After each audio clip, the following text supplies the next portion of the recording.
here's a reminder not to believe everything you see online. Di po lahat yan totoo. Two hosts of 1PH are the latest victims of deepfake videos.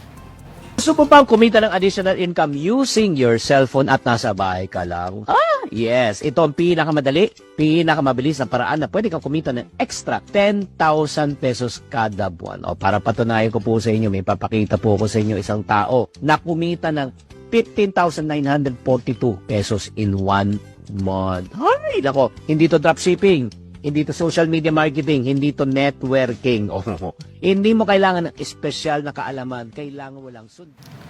Now, Cheryl Cosim was doctored into a video promoting a product supposedly for hepatitis, cirrhosis, and gallstone. On the other hand, Chinky Tan appeared in a manipulated video promoting an apparent financial app scam. At para mas maliwanagan pa tayo, kasama po natin ngayon si Ginong Josel de Guzman, ang co-founder at ang co-lead convener ng Scam Watch Pilipinas. Nakausap natin nung Valentine's Day. Sir, maraming salamat sa pagpunta sa studio, sir. Salamat din, Lord Denise, sa pag-imbita sa akin ulit dito. Hopefully makatulong tayo. Nakakatakot yung mga nangyayari, no? So, pero kung titingnan mo, kung hindi yan video, yung mga ganyang senaryo, nangyayari na dati eh. So walang nagkataon lang na nagsasalita sila ngayon, gumagalaw, akala mo totoo. Pero dahil nasa trade practice siya, huwag muna tayong pumunta doon sa mga ibang gamit. Ginagawa na yan. Katulad nung nangyari kay Cheryl, pag tiningnan nyo yung produkto, at nag-research kayo sa Shopee, ang ginagamit nilang mukha si Dr. Willie Ong.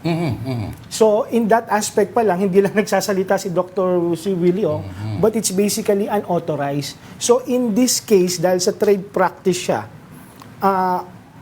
pwede tayong maghahin ng kaso, habulin natin yung produkto, pero yung pinaka nakakatakot dyan, alam niyo kung ano?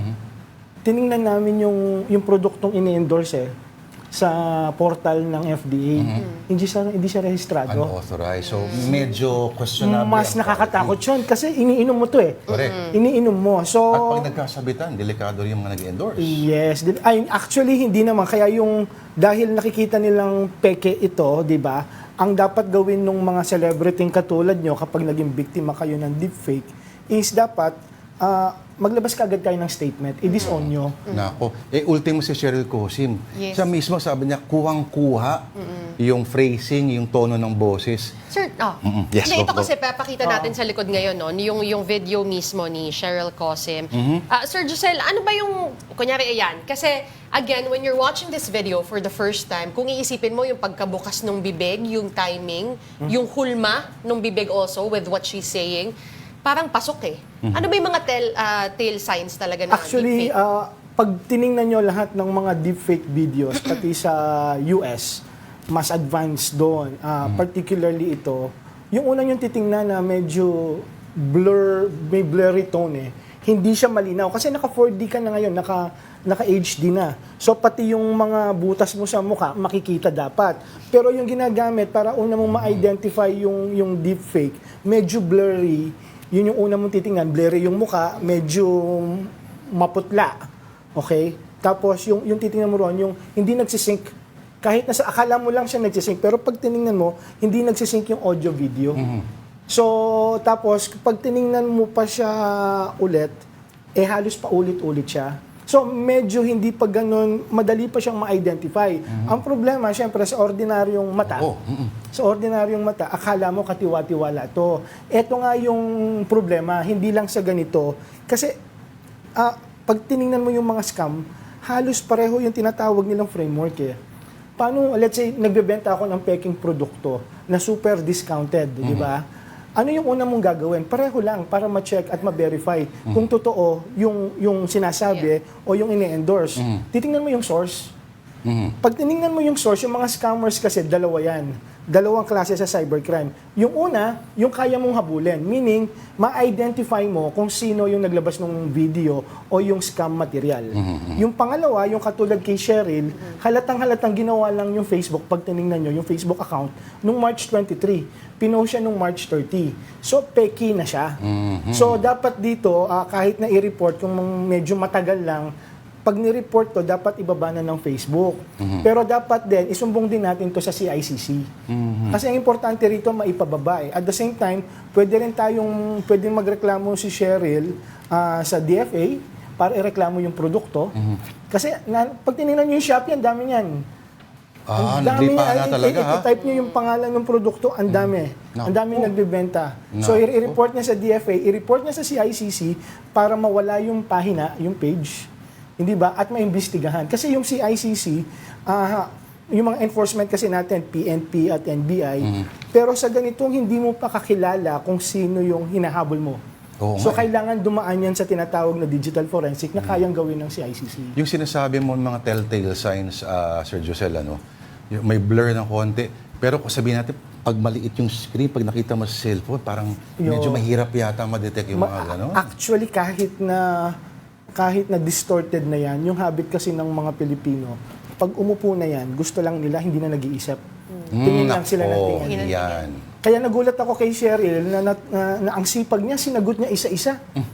Sinagot niya isa-isa yung mga comments. As in, bumaba pa kami, sinagot niya isa-isa. So, yung mga ganitong bagay, wag niyo rin i-share. Wait, sorry.